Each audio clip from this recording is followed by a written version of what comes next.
पर्यावरण और नदियों के संरक्षण की मुहिम और इस मुहिम को ही अपनी जिंदगी बना लेना ये सबके बस की बात नहीं है। हमारे साथ इस वक्त शिप्रा पाठक जी हैं, जिनको आप बहुत भलीभांति जानते होंगे और वाटर वुमेन के नाम से ये पूरे देश में, विश्व के तमाम हिस्सों में मशहूर हैं और इन्होंने लगातार वो तमाम यात्राएं भी की हैं, जिन यात्राओं का वर्णन और इन यात्राओं में इन्होंने क्या अनुभव लिया, इन तमाम अनुभवों को इनसे समझेंगे। लेकिन शिप्रा जी, सबसे पहले आपका बहुत स्वागत है और बात की शुरुआत, सवाल की शुरुआत में इसी से कहूंगा। महादेव प्रकट हुए हैं आपके इस पूरे कैंपस में, जिस जगह पर आप नर्सरी वाटिका का निर्माण करवा रही थी। अपने आप को कितना सौभाग्यशाली आप मानती हैं? नर्मदे हर हर हर महादेव। सबसे पहले तो मैं आपका धन्यवाद दूंगी कि आप इस सनातन की जो एक खबर है और एक जो ये तथ्य है उसको विस्तार करने के लिए आए हैं, तो आपका भी मैं स्वागत करती हूँ अपनी जन्मभूमि पर। महादेव प्रकट हुए हैं, मतलब आप सोचिए पंक्ति ही कितनी गहरी है, इसके आगे इसकी व्याख्या क्या की जा सकती है। इस कलयुग में जहाँ पर धर्म पर हमारे करोड़ों वर्षों से प्रहार हुआ, आघात हुआ और कितने विडंबनाओं से और आघातों से हमारा धर्म यहाँ तक पहुँचा, और आप देखिए उस धर्म की मजबूती क्या है, ये सोचने का विषय है कि कल यहाँ पर महादेव प्रकट हुए हैं और कल से आज तक लगभग 5000 लोग जल चढ़ा गए। और जब तक मूल भावना गांव के इन छोटे बच्चों में रहेगी, तब तक हमारी संस्कृति और धर्म को न कोई मिटा पाया है, न मिटा पाया। शिप्रा जी, जैसे आप तक ये समाचार पहुंचा कि महादेव प्रकट हुए हैं, पहला एक्सपीरियंस आपका जो रिएक्शन था वो क्या था? मुझे तो मतलब सुनाई तो दे रहा था पर समझ नहीं आ रहा था। जब एक शोर मचा कि शिवलिंग निकला है तो मैं सुन तो रही थी, लेकिन ये समझ नहीं आ रहा था ये जो बोल रहे हैं, क्योंकि ये सब मैंने कभी कभी खबर में ऐसे सुना था, वहाँ हनुमान जी निकले हैं या ये रामेश्वरम भगवान स्वयंभू हैं या ये त्र्यंबकेश्वर भगवान स्वयंभू हैं, ऐसा मैं सुनती थी। तो जब मैं वहाँ पहुंची जहाँ पर वो विराजे थे, तो शायद उनकी ऊर्जा इतनी अधिक थी, क्योंकि जैसे कहते हैं ना कि सिर्फ जौहरी को ही पता होता है हीरे का दाम क्या है, या हीरा कितना कीमती है, या हीरा का कोई मोल ही नहीं है। तो बाकी लोग जो उनको देख रहे थे, मैं उनसे बहुत उचित दूरी पर ही मैं ठिठक गई, क्योंकि उसके आगे चलने का मेरा सामर्थ्य ही नहीं रहा। मुझे लगा कि पहले मैं इतना सामर्थ्यवान और इतनी ऊर्जावान हो जाऊं कि उनके इस जागरण को मैं संभाल पाऊं। बहुत विस्मित थी और ऐसा लगा कि सबका अलग अलग तरीका होता है अपनी भक्ति को पुरस्कृत करवाने का ईश्वर से। कोई धन मांगने जाता है, कोई पद प्रतिष्ठा मांगने जाता है। मैंने सदैव ईश्वर से यही मांगा, मुझे धर्म के मार्ग पर रखना, और उस मार्ग पे रखने के लिए सावन के सोमवार एकादशी तिथि पर प्रभु खुद प्रकट हो गए हैं। तो और क्या कहा जाए। अच्छा शिप्रा जी, जिस तालाब की खुदाई के दरमियान शिव प्रकट हुए हैं, उस तालाब के काम को लेकर थोड़ा सा बताइए और उस तालाब का उद्देश्य क्या है? यहाँ पर लगभग 13 एकड़ भूमि है जो संस्था के द्वारा ली गई है, और इस पे पूरी तरह से हमें पौधशाला और तालाब बनाना था, क्योंकि हम वसुंधरा को हरा करने का काम कर रहे हैं और हम पूरी तरह से एकाग्र होकर वही काम करेंगे। और इसी के लिए यहाँ पर एक पौधशाला का भूमि पूजन और एक तालाब का भूमि पूजन संतों द्वारा रखा गया था। लगभग 1000 संत यहाँ आए हुए थे, उनका भोजन चल रहा था, उनका पूजन चल रहा था, उनके उपदेश चल रहे थे। और इसी बीच महादेव प्रकट हो गए ये कहते हुए कि नहीं, तुम उस प्रथम देवता, प्रथम आदि मानव और सृष्टि के प्रथम एक जो जिससे सृष्टि पूरी बनी है, उसे कैसे भूल सकती हो। तो अब सर्वप्रथम तो मंदिर की तरफ ही हम। अच्छा मैम, एक बार जरा अपनी वाटिका हमें दिखाइएगा और इनमें कौन कौन से पेड़ हैं, क्योंकि औषधीय गुण के लगभग सारे पेड़ जो हैं वो आप इस वाटिका में इस्तेमाल करने वाली हैं, और इसका उद्देश्य क्या है? आयुर्वेद में मेरा विश्वास हमेशा है और मैं थोड़ा सा आधुनिक और प्राचीन पद्धति को मानने वाली स्त्री हूँ, क्योंकि मेरा धर्म ही आधुनिक है। तो मैं आयुर्वेदिक पद्धति से अपना जीवन व्यतीत करती हूँ, और मैं कहती हूँ एलोपैथी की शरण में आप तब जाइए जब कोई बहुत इमरजेंसी हो, क्योंकि एलोपैथी भी कोई ऐसा विधा नहीं है जिसे हम दरकिनार कर दें। कोई भी विधा हमारे लाभ के लिए ही बनी है। तो यहाँ आप देखेंगे कि सारे आयुर्वेद को लेकर हमारे वो देव वृक्ष हैं जिनको समय समय पर, जैसे आंवला नवमी पे आंवला पूजा होता है, हर शनिवार को पीपल की पूजा होती है, बट सावित्री पर बरगद की पूजा होती है, पाकड़ हमारे यहाँ बहुत बड़ा एक उसका महत्व है। तो यहाँ पर हमने सारे देव वृक्ष रखे। नीम एक ऐसा वृक्ष है, जब हमने इसका बनाया हुआ नहीं था, चेचक का टीका नहीं आया हुआ था, तो नीम ही चेचक का अपना टीका था। जब भी वो छोटी बड़ी माता चेचक निकलता था तो अच्छी तो एंटीबायोटिक आज तक भी कोई नहीं है। तो वो लोग बस इसकी टहनियों से सहलाते थे कि आप उसको ईच मत करना, खुजाना नहीं, और इसी को पानी में डालकर स्नान कराते थे। तो ये उस समय का टीका है।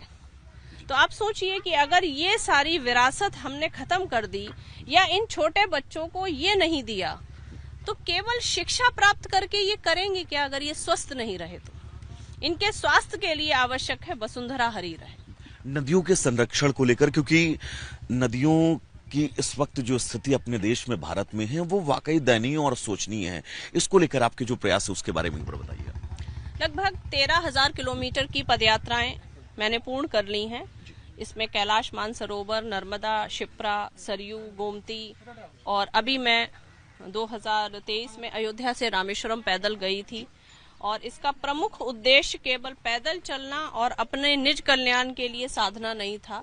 इसका उद्देश्य था हम छोटी छोटी समिति हर मार्ग में पड़ने वाली नदी के किनारे बनाएं, क्योंकि नदी के किनारे के लोग जब जागरूक हो जाएंगे तो फिर वो नदियां संभल जाएंगी। उन नदियों ने क्या संदेश आपको दिया इस यात्रा के दरमियान? कुछ कहा? मैंने उनकी पीड़ा सुनी, मैं उन्हें सुनने गई थी, और शायद उन्होंने मुझसे ये कहा कहीं ना कहीं कि इस मार्ग पर बहुत कष्ट हैं, लेकिन किसी को तो मेरा कष्ट दूर करने को कष्ट उठाना ही पड़ेगा। क्योंकि देखिए, किसी भी व्यक्ति को आज के युग में सुविधा संसाधन वाला जीवन अच्छा लगता है। कौन चाहेगा कि आप एक 5 स्टार होटल वाला एक फ्लैट को छोड़कर इस कुटिया में आके रहो? तमाम सुविधा संसाधन छोड़कर मैं आज इस अपने जन्मभूमि की मिट्टी पर रहना मैंने चुना है, जहाँ कोई एसी नहीं है, जहाँ कोई पंखा नहीं है। आपको भी परेशानी हो रही है, आप देख रहे हैं। हम भी ग्राउंड पर ही रहते हैं मैम। लेकिन अगर इन गांव की संपदाओं को नहीं संभालेंगे तो शहर बर्बाद हो जाएंगे। आज भी शहर जो बचे हुए हैं वो गांव से निकले हुए उस आयुर्वेद की वजह से ही बचे हुए हैं। अच्छा शिप्रा मैम, एक बार मुझे ये बताइए पूरी डिटेल, ये जो वाटिका है, इस वाटिका में कितने पेड़ लगाएंगे आप लोग? पेड़ों को लेकर, पर्यावरण को लेकर इस वाटिका के सहारे क्या आपके प्लान है आगे के? देखिए, एक तो आप जितने भी पेड़ देख रहे हैं ये सब बीज से पेड़ बने हैं। ये जो बीज है, बीज डालकर हमने पेड़ों का अंकुरण किया है। इसका मुख्य उद्देश्य ये है कि यहाँ जितने गांव वाले आ रहे हैं उन सब से हम ये निवेदन करें, 1 घंटा अपना श्रमदान हमें दीजिए। अगर आप शिव पे जल चढ़ाने आ रहे हैं तो और 10 मिनट निकाल के इन पौधों को पानी दीजिए। किसी तरह हम प्रकृति से लोगों का कनेक्शन पैदा करें। एक बार शिव जी के पास। और ये 5 लाख पौधे निशुल्क पूरे प्रदेश में हम वितरित करेंगे। और ऐसी ही नर्सरी शुरुआत कर चुकी हैं? हाँ, शुरुआत हो चुकी है, साधु संतों के द्वारा ही हुई है। सब आश्रमों में हमने पौधे भिजवाए हैं। अभी तक 50 लाख पौधे हमारे रोपित हो चुके हैं 11 नदियों के किनारे। और अब तो महादेव निकले हैं, तो मुझे कब तक के मैम ये आपका उद्देश्य सिर्फ इन पौधों की संख्या तक है या फिर इससे आगे? जब ईश्वर ने हमें असंख्य सांसें दी हैं तो हम गिन के पौधे क्यों लगाएंगे? और आप देखिए, ये हमारे महादेव हैं। इन महादेव को लेकर मैम कुछ भ्रांतियां हैं। कुछ लोग कह रहे हैं 1300 साल पुराना है, 500 साल पुराना है।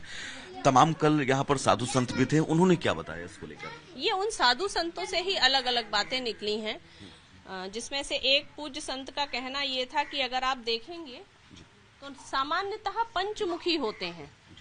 उनका कहना था ये जो 4 मुख हैं, ये 4 मुख 1000 साल पहले परिकल्पनाओं में थे। अभी 200-300 वर्षों से पंचमुखी जो प्रतिमाएं आई हैं, जैसे पशुपतिनाथ में आप देखेंगे पंचमुखी हैं और आई हैं। तो उन्हीं संतों में से किसी ने अपनी साधना से बताया है कि 1300 वर्ष पुराने हैं, किसी ने कहा है 500 वर्ष पुराने हैं। एक इतिहासकार ने भी अपनी टिप्पणी इस पे की है। मैं अभी किसी भी बात पर इसलिए स्पष्ट मत अपना नहीं दूंगी, क्योंकि कल ये निकले हैं तो अब तक मैं उस आध्यात्मिक गहराई से ही नहीं निकल पाई हूँ जो तथ्यों की बात करूँ। आपके लिए महत्वपूर्ण ये है कि ये शिव हैं? हाँ, हम उस सभ्यता के लोग हैं। मैं उस नर्मदा की पुत्री हूँ जिसके गर्भ का हर कंकड़ शंकर है।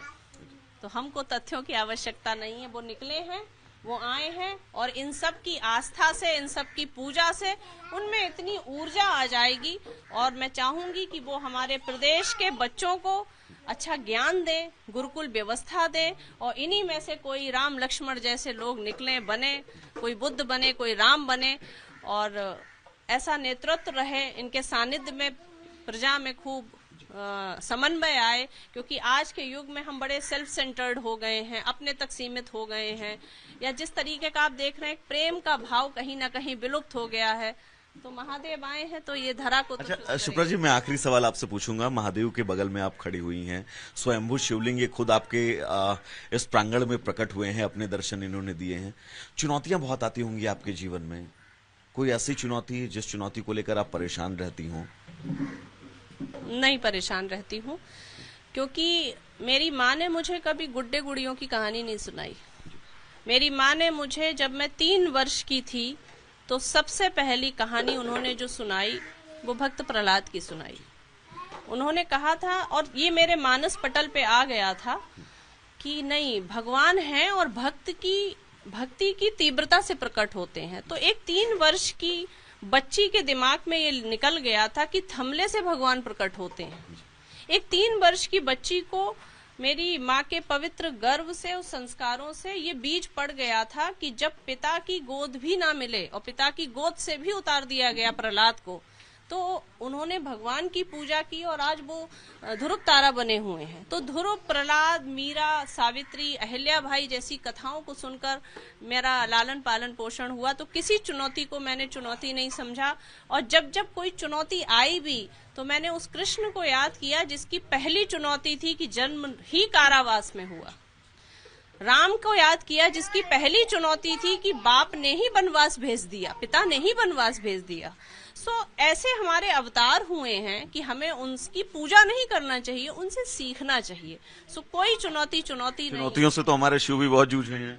महादेव से बड़ी चुनौती क्या होगी? विष की बात आई तो उन्हें बुलाया गया, तो जो विष पीता है वही महादेव होता है।